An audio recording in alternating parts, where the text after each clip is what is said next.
Let that sit with you for a second, because maybe, just maybe, you're not exhausted from feeling too much.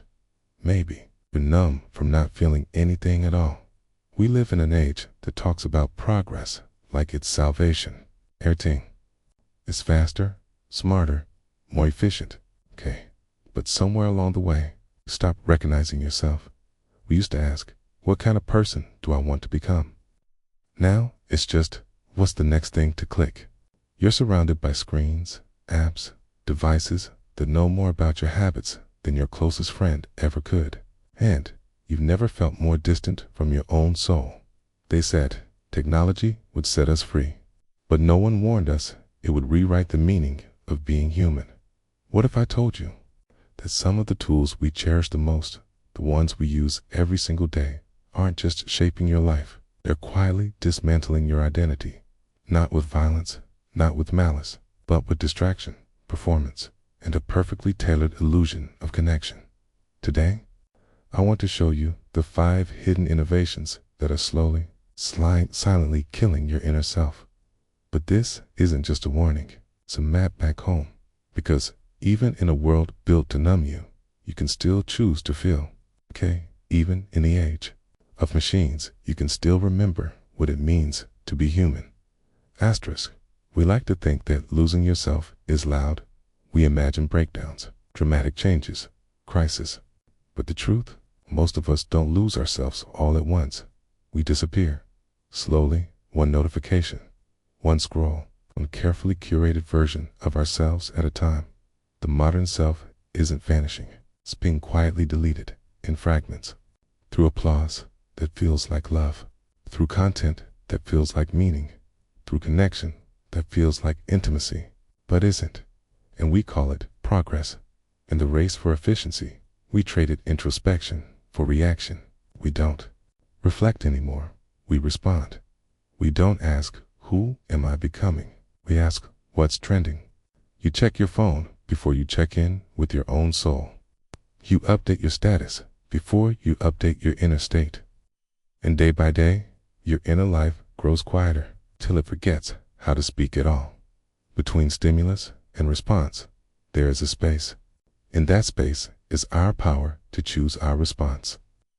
And in our response lies our growth and our freedom. That space, the sacred pause between reaction and choice, is where the soul breathes. But today, that space is being stolen, not with force, but with design. Every app you open, every platform you use is built to bypass that space, to keep you reacting, not reflecting.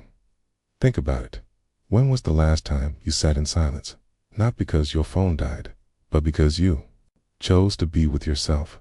Most people don't remember, because silence is no longer just rare.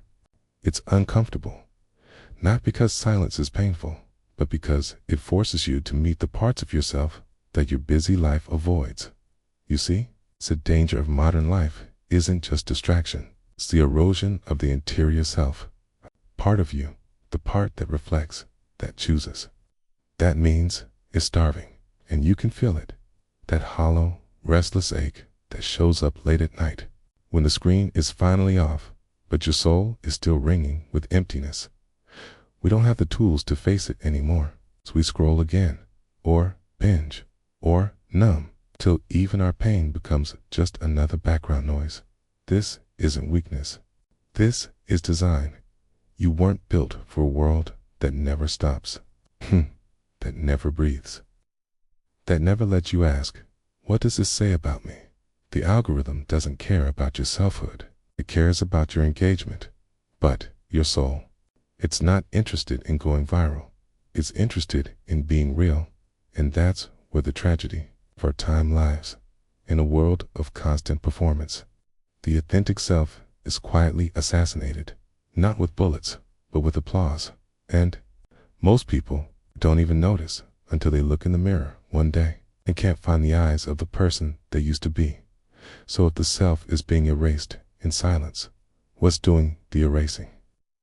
Let's walk into the shadows and name them, because there are 5 innovations, 5 tools we now worship that may be building the future, but are also dismantling your soul.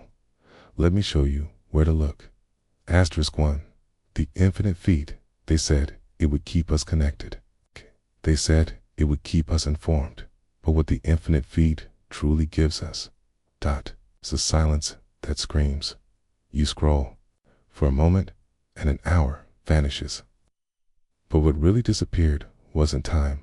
It was the chance to feel, to reflect, to return to yourself. We once read books that made us question life. Now we skim captions that teach us to escape it. You were not born to be endlessly fed content. You were born to create meaning. But how can you create anything if your mind is constantly consuming? The infinite scroll is not neutral. It's not passive. It was designed with precision to hijack your awareness, and it works because it doesn't scream for your attention. It seduces it. One laugh, one dopamine hit, one false sense of knowing the world, when in truth, you're being kept from knowing yourself in existential terms. This is the alienation of consciousness. You don't feel far from your purpose because you're lost. You feel far because your attention was stolen and sold. Imagine this. A man sits by the ocean. High, he stares out, not thinking, just being. In that space, something stirs, a thought, a question, a clarity. Now imagine that same man with his phone in his hand, scrolling endlessly. The ocean is still there, but his soul never showed up. That's what the feed steals from you. It doesn't just waste your time. It robs you of the moment where your soul might have spoken to. The performance culture, if you don't post it, did it even happen? This question used to be a joke. Now it's a philosophy. We live in an age where the performance of life is more valuable than the experience of it. A quiet night spent reflecting, not postable. A private conversation that changed your life. Not viral enough, so we start performing, not for a stage, but for an audience we don't even know. We don't ask, what do I value? We ask, what gets likes? And here's the tragedy. The self begins to adjust. You start cutting off the parts of you that are inconvenient, unfiltered, unliked. You start dressing your wounds in aesthetics. You start smiling while dying inside because the algorithm doesn't reward authenticity. It rewards attention. Frankl said, what is to give light must endure burning. But in performance culture, no one wants to burn. We just want to sparkle. And yet, the more we sparkle for the crowd, the more we disappear in the mirror. Your self becomes a product. Your life becomes a brand. But behind every perfect post is a person who secretly asks, would anyone still love me if I stopped performing? And many fear the answer is no. 3.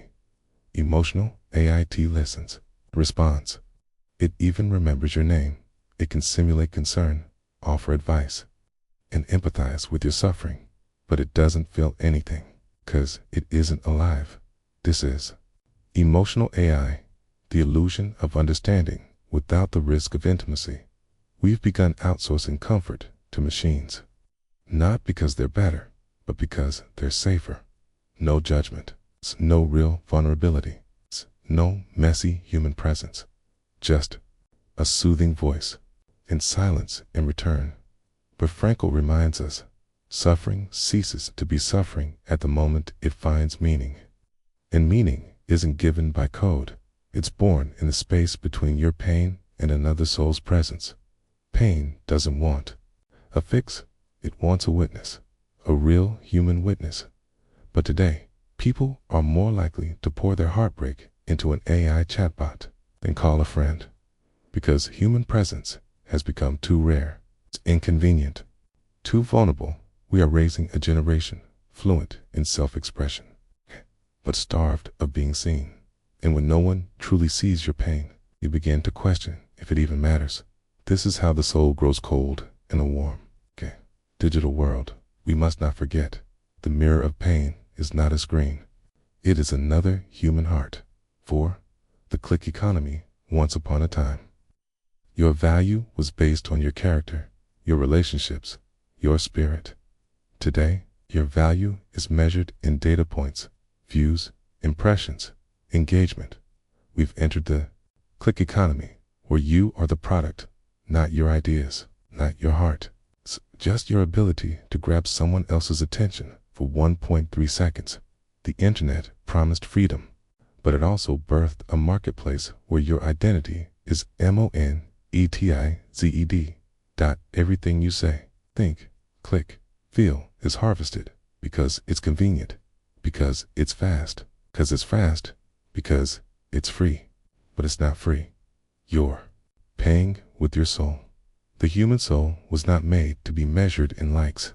You are not a brand. You are not a marketing funnel. You are not a strategy. You are human. You are messy. You are mysterious. You are sacred. But the click economy doesn't value the sacred.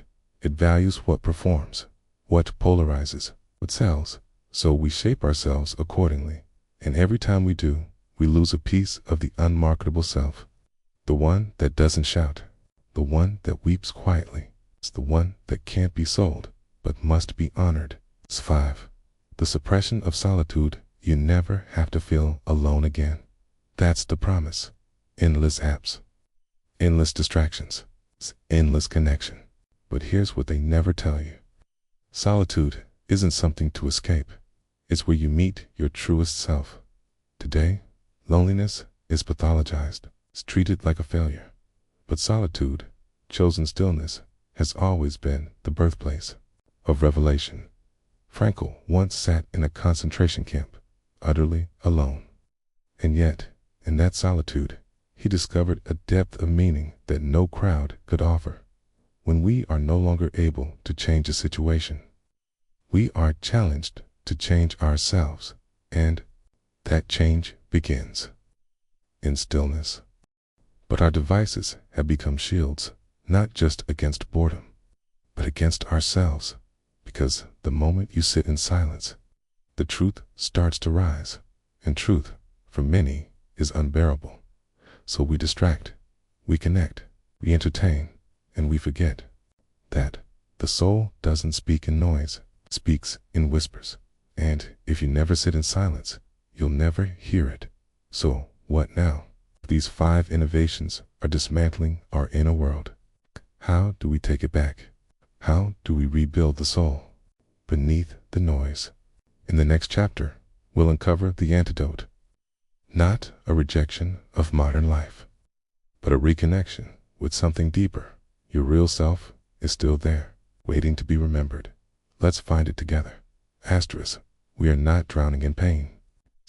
We are drowning in purposelessness. We've built a world where everything is available except a reason to wake up in the morning. This isn't just about depression in the clinical sense. It's about this slow, silent erosion of the human spirit. Frankl understood this decades ago. He wrote, "When a person can't find a deep sense of meaning, they distract themselves with pleasure."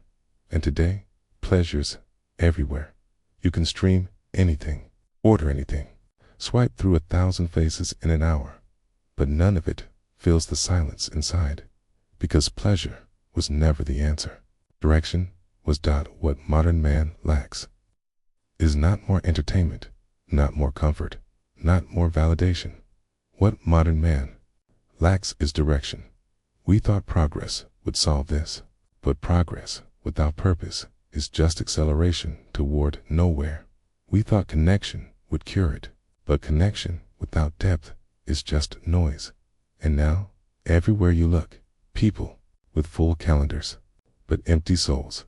People with thousands of followers, and no one to call at 2 a.m. People who have it all, but have no idea why this is the epidemic no one wants to name. It's not a virus of a body, but a sickness of the soul. We treat the symptoms with pills, with routines, with productivity hacks. But the ache remains, because beneath the surface, the question is still unanswered.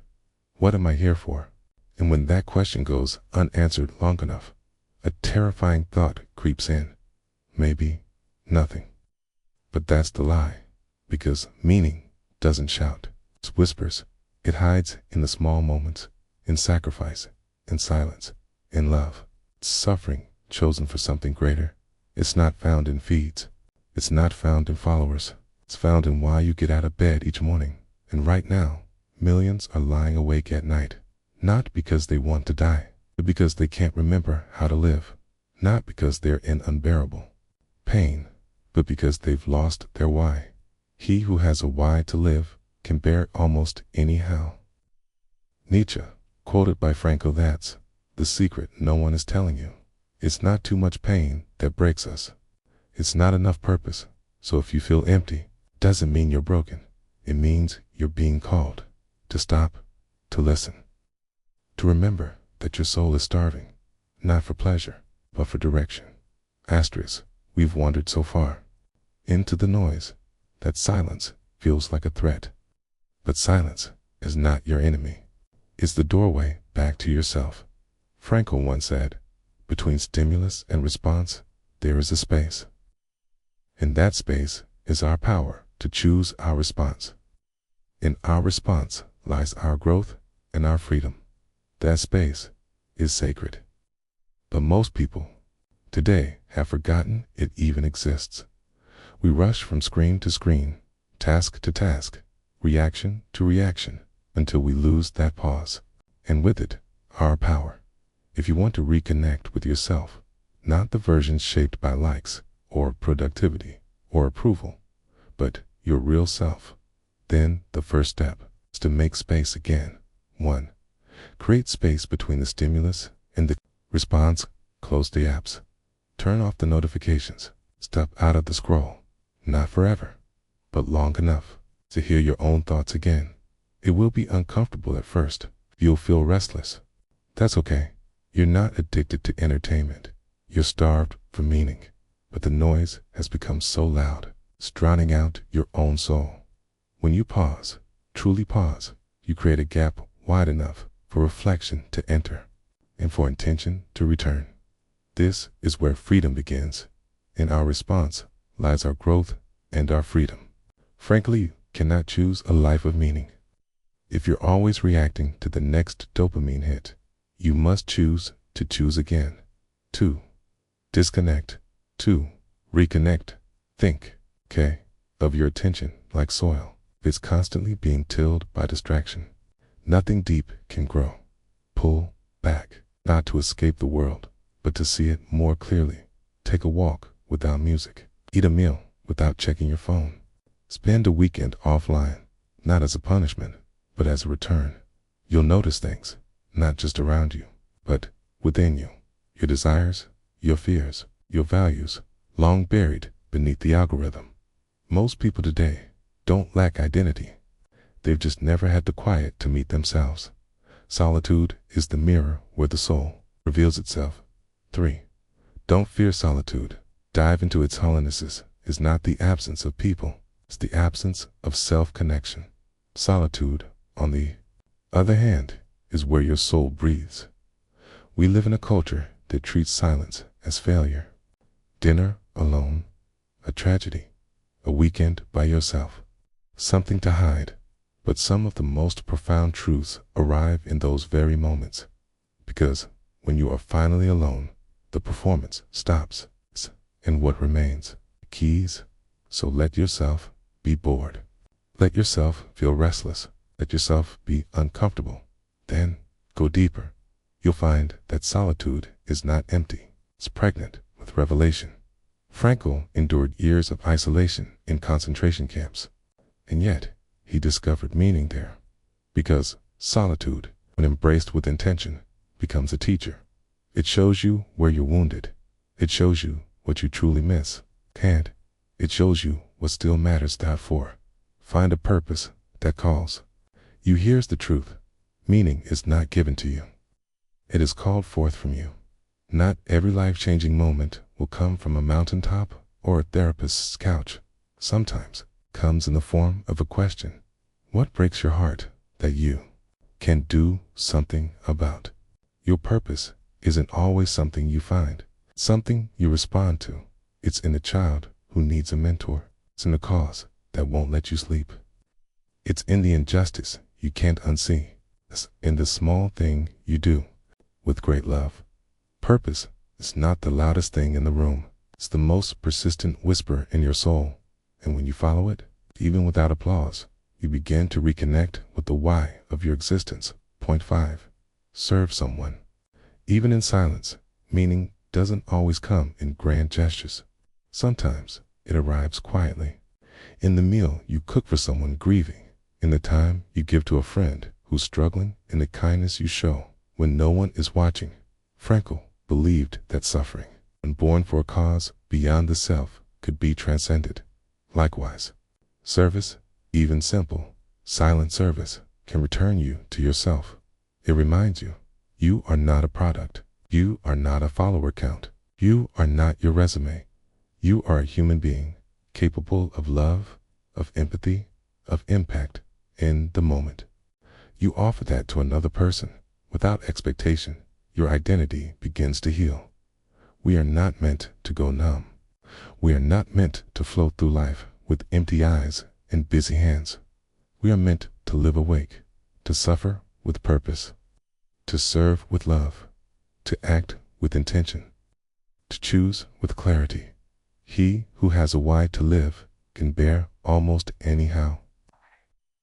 So, if you felt lost, if you felt overwhelmed by the noise, if you've forgotten who you are, then start here with one pause, one silence, one act of meaning, and in that small beginning, yourself will return. Asterisk, maybe today you feel a little numb, not broken, just disconnected. You smile when you're supposed to. You work, you scroll, you answer messages, but deep down, you know something sacred has gone quiet inside you. And here's the truth. No one tells you. It's not too late. You're not too far gone. You can still come back. You can still reclaim the self that was silenced. Not by becoming something new, but by remembering who you were before the noise, before the masks, before the algorithm started choosing for you.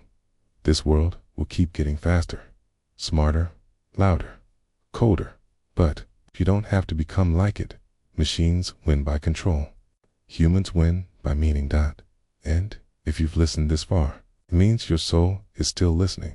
It means there's a part of you, however small, that refuses to be digitized, that still longs for truth, for stillness, for real connection. Don't ignore that part. Feed it. Protect it. Let it guide you. You don't need to fix everything overnight. You don't need a perfect life. You just need to begin again with one honest moment. So, take the walk. Write the journal. Call the friend. Sit in the silence. It's the hard question. And when the pain rises, as it will, don't run. Sit with it. Breathe through it. Listen, because beneath the ache is the truth. The world doesn't need a more efficient you. It needs a more alive you. The road back to yourself isn't easy, but is sacred, and step by step, word by word, choice by choice, you will remember who you are, why you're here, when what still matters. And maybe, just maybe, you'll wake up tomorrow, not numb, but alive.